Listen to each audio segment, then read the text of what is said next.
Fala, gurizada, tudo bem? Eu sou o Yuri Carvalho, eu sou aqui do canal Apologia da História e hoje a gente vai estar fazendo aí um vídeo sobre fascismo e sua aplicabilidade nos dias de hoje. Será que a gente pode usar o conceito de fascismo para descrever algumas coisas que a gente está vendo aí em 2018? Então a gente vai falar sobre isso no canal. Antes de começar, deixa o seu like, se inscreve no canal, compartilha esse conteúdo com os amigos aí, pra gente poder fazer um debate legal, pra gente poder pensar e refletir bastante sobre esse assunto, beleza? Então vamos pra vinheta e começar o assunto. Eu esqueci de novo que não tem vinheta. Eu esqueci que não tem vinheta. Tem que fazer uma vinheta. Então você não usa a vinheta também? Eu escrevi ali, aí eu gravei. Acho que vou ter que fazer uma vinheta.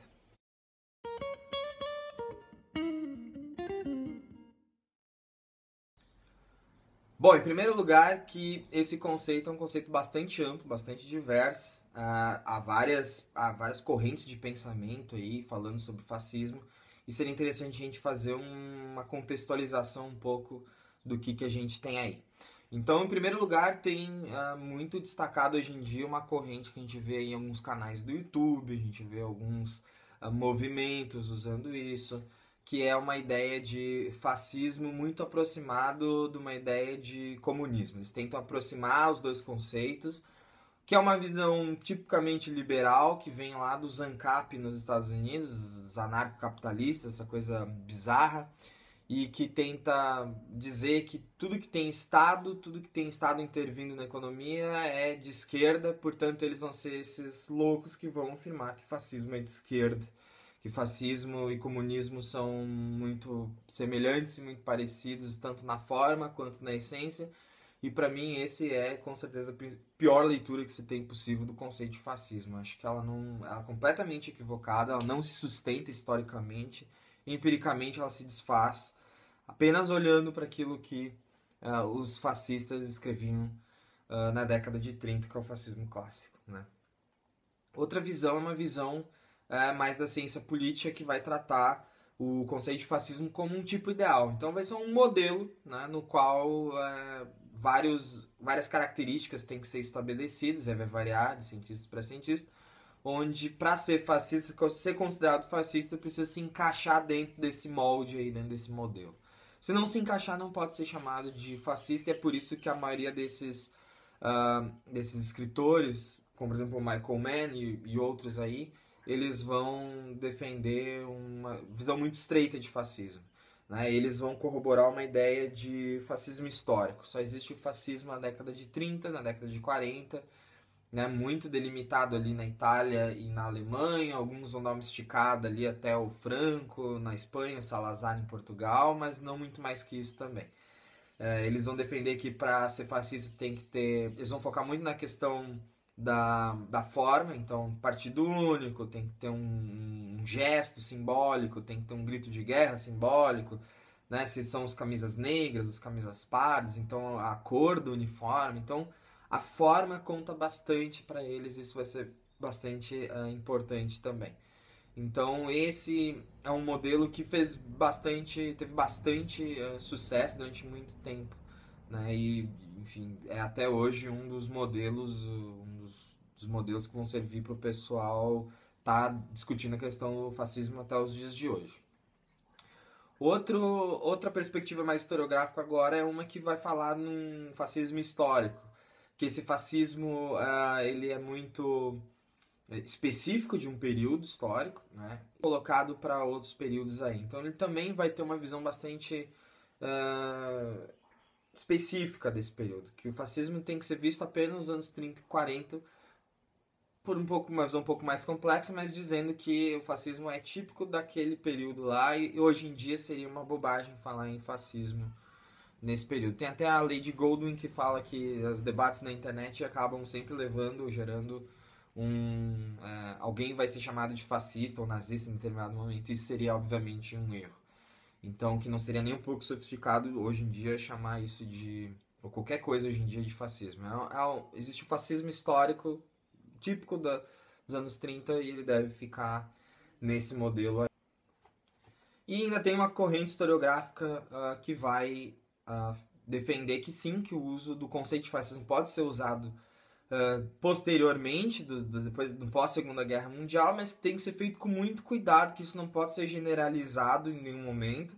E também vai elencar ali uma série de características onde deve se encaixar esse movimento, esse novo fenômeno aí, neofascista, mas que vai ser muito restrito. Você não pode generalizar isso de maneira nenhuma, mas que sim, esse conceito pode ser utilizado para explicar um fenômeno político no século XXI, por exemplo. Bom, a minha contribuição nesse conceito foi algo que eu estudei um pouco para fazer minha dissertação, li bastante coisa sobre isso e escrevi também um pouquinho sobre isso. A minha interpretação vai muito do Leandro Konder, do Nico Poulantzas, onde para eles o fascismo sim é algo que pode acontecer novamente, e inclusive ele não vai acontecer com a mesma forma que ele tinha na década de 30, na década de 40. Os fascistas da atualidade eles vão saber de maneira muito inteligente se desvencilhar das características da forma com que o fascismo se expressava nos anos 30 e vão buscar novas formas de expressão, mas a essência fascista vai continuar. Então, para eles, eu sigo também essa tendência, o fascismo sim é plenamente cabível de ser usado para explicar fenômenos políticos no século XX e hoje em dia no século XXI também. Então, na minha interpretação do conceito de fascismo, que eu julgo a mais adequada, é sobre dois viés. O primeiro deles é um viés político-econômico. Então, o fascismo ele vai surgir como num contexto de crise econômica. Sem esse contexto de crise econômica, a gente não tem uma ascensão do fascismo. Aconteceu assim com o nazifascismo, né? A Itália no pós-Primeira Guerra Mundial e a Alemanha depois da crise de 1929, e os movimentos depois todos neofascistas aí vão sempre acabar surgindo em momentos de crise econômica. Sem a crise econômica a gente não entende, não tem como conceber um movimento fascista.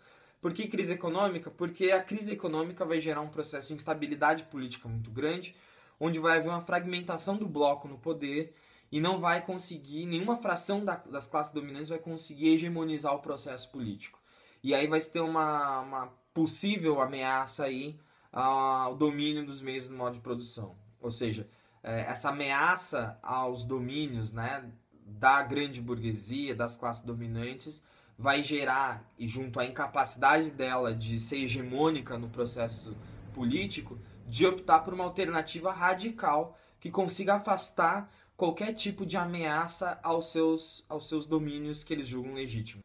Então o fascismo vai surgir como uma alternativa para as classes dominantes que garanta que a sua posse sobre os meios de produção não seja questionada.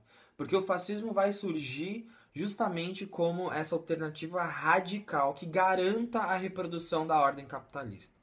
Portanto, aqui não se pode ter nenhuma dúvida em relação a isso, porque se perde a grande característica da essência fascista, que é o fascismo é uma alternativa capitalista, né, de produção, no qual um governo absolutamente autoritário vai garantir para as classes dominantes a sua dominação dos meios de produção. E sem entender isso, a gente perde a grande essência que tem do conceito de fascismo. O que vai levar imediatamente ao segundo eixo explicativo, que vai ser um eixo mais cultural, social, que vão ser mais relacionados a algumas questões de essência e forma, dialeticamente falando. Então, ao mesmo tempo que vai, justamente por ser uma alternativa capitalista, o fascismo ele é essencialmente anticomunista.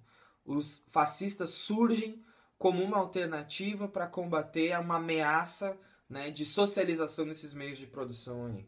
Então eles são essencialmente anticomunistas, eles são essencialmente militaristas, né, e nacionalistas. Pelo menos eles vão tomar de sequestro os símbolos nacionais para fazer uma narrativa aí, onde o fascismo surge como salvadores de uma nação em decadência. Isso também é um elemento absolutamente central no fascismo. O fascista ele sempre se coloca como o salvador de uma nação em decadência, né, tanto moral quanto econômica. Então eles são os paladinos da moralidade, da virtuosidade, e eles vêm para salvar essa nação decadente em todos os sentidos. Além disso, tem outra característica absolutamente importante, que é a criação da imagem, da ideia do inimigo interno a ser combatido. Então, o nazifascismo nos anos 30 vai girar entre o comunista, que é o inimigo interno que tem que ser erradicado, né? E o nazismo, o fascismo também surgem como essa alternativa, né, para erradicar o comunismo dos seus países, mas também outros inimigos, principalmente aí entrando na questão moral, que no caso da Europa dos anos 30 vai ser os judeus. Hoje, no século XXI, os neofascistas na Europa falam bastante sobre o imigrante, principalmente muçulmano. Né? Então, a ideia de criar um inimigo interno, né, para ser combatido, e mais que isso, erradicado, esse é outro grande elemento do conceito de fascismo.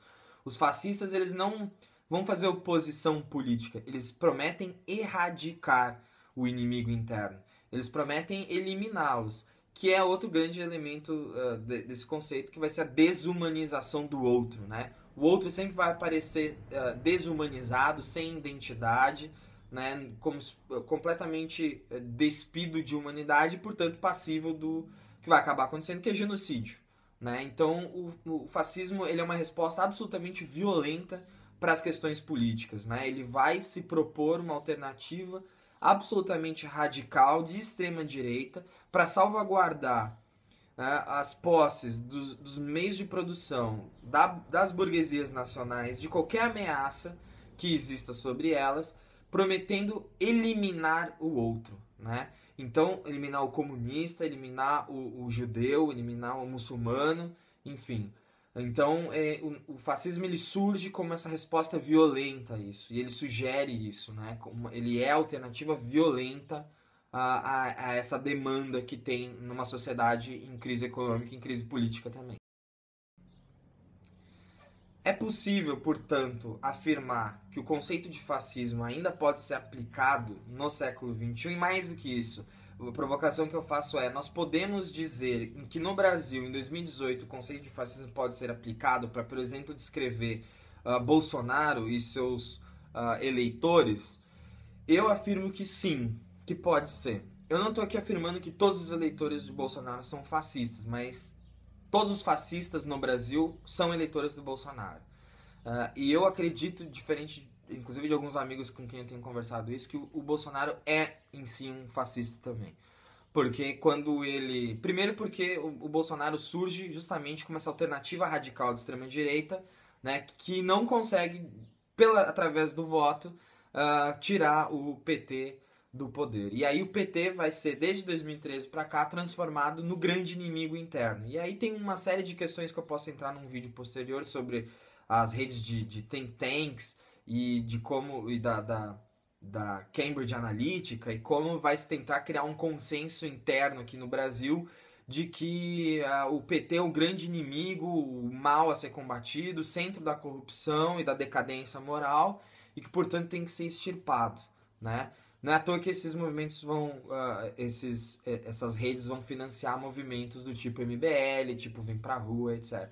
Então se cria o inimigo interno e agora se precisa de alguém para combater esse inimigo interno. Aécio Neves não consegue ser eleito, se dá um golpe parlamentar jurídico em 2016 para retirar a presidente Dilma, e de novo em 2018 uma iminente ameaça de eleição de um governo tipo social-democrata como é o PT.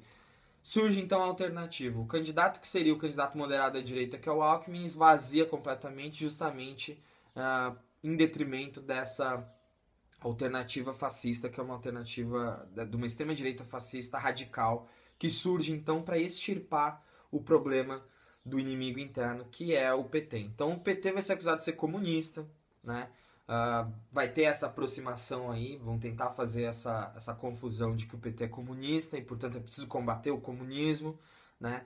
Então, quando o Bolsonaro vai lá e fala que vai metralhar a PTzada toda, é justamente essa resposta violenta, essa desumanização. Principalmente porque ele é um cara que vem há muito tempo falando que bandido bom é bandido morto, que é um discurso essencialmente fascista, porque ele vem da tradição da ditadura de segurança nacional do pós-64 no Brasil, que foi uma ditadura essencialmente fascista também, recheada de integralistas, né, que foi o fascismo brasileiro clássico dos anos 30 lá. que tinha também essa ideia do inimigo interno a ser combatido, da desumanização do outro. Em determinado momento a ditadura está lá fazendo da mesma maneira que fez os nazistas no Holocausto, cremando guerrilheiros em usinas de engenho de açúcar, né, para fazer desaparecer seus restos mortais, a sua memória, inclusive. Então ele vem dessa tradição e ele vem ascendendo muito forte desde 2010 para cá como essa alternativa absolutamente radical. Então dessa vez o inimigo interno são, ao meu ver, dois, né? O PT é um e o outro são basicamente os LGBTs. Os LGBTs na última década vêm se organizando fortemente, lutando pelos seus direitos junto com o direito das mulheres também. Esses grupos vêm com muita força e o Bolsonaro é a reação fascista a tudo isso aí. Então ele promete acabar com tudo isso, ele promete terminar com isso, inclusive violentamente. Claro que agora, na época de eleição, ele deu uma diminuída no seu tom, mas pegar vídeos mais antigos deles, racistas, machistas, homofóbicos, mas principalmente vídeos que vão justamente mostrar como ele entende essa questão da eliminação do outro como solução. Isso é absolutamente fascista.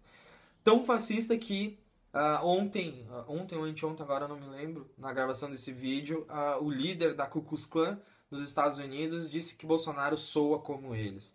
Né? Lideranças ligadas ao Trump elogiando o Bolsonaro. Neonazistas no Brasil inteiro se manifestando pró-Bolsonaro, fazendo pichações racistas, espancamentos. Gente já está sendo assassinada por motivação política. Um capoeirista na Bahia foi morto com 12 facadas por um eleitor de Bolsonaro quando disse que tinha votado no PT. Isso é absolutamente fascista. A gente está vivendo a ascensão do fascismo. A gente já tem neonazistas andando nas ruas sem nenhuma vergonha de mostrar suas bandeiras nazistas. E tudo em apoio de Bolsonaro. Então eu não tenho dúvida que parte do eleitorado do Bolsonaro é simplesmente aquela pessoa que está cansada da corrupção, que foi ganha para esse discurso de consenso, onde o PT representa todo o mal. Mas eu também tenho certeza que parte cada vez maior, e isso é assustador, do eleitorado do Bolsonaro é sim, essencialmente fascista. Certo? Bom, eu acho que a gente conseguiu sintetizar brevemente. Eu não quero fazer esse vídeo um vídeo muito longo, não. Eu quero fazer ele bastante curto. Espero que não tenha ficado muito superficial. E vamos comentar aí, vamos compartilhar e vamos fazer o debate. Eu posso ir aprofundando algumas questões mais pra frente, mas eu acho que a essência do debate tá aí. Eu acho que sim, nós podemos usar o conceito de fascismo hoje em dia, e eu acho que sim, que Bolsonaro é um candidato que representa uma solução da extrema-direita fascista, e cada vez mais estamos vendo crescer no Brasil a ascensão de um processo de fascização da sociedade brasileira, e isso é absolutamente assustador. A gente não precisa nem comparar, mas é inevitável fazê-lo, de que em 1935, por exemplo, Hitler tinha a maioria da sociedade alemã ao seu lado. Então a gente percebe que nem sempre estar do lado da maioria isenta, né, nos isenta de qualquer coisa. Então a gente tem que ter muito cuidado, os tempos estão ficando cada vez mais sombrios, as pessoas estão com medo de sair à rua com seus broches, com suas camisetas vermelhas, as pessoas estão sendo espancadas na rua por estar usando vermelho, pai e filho estão sendo mortos à paulada na rua, confundido com um casal homossexual. Então tá bastante complicado e nós precisamos conversar primeiro sobre isso e começar a pensar o que fazer em relação a isso também, tá ok? De novo, fica o pedido, se inscreve aí no canal, curte, comenta, que é o mais importante pra mim, é vocês comentarem, pra gente estar estimulando o debate. A gente precisa estar ocupando esses espaços aqui.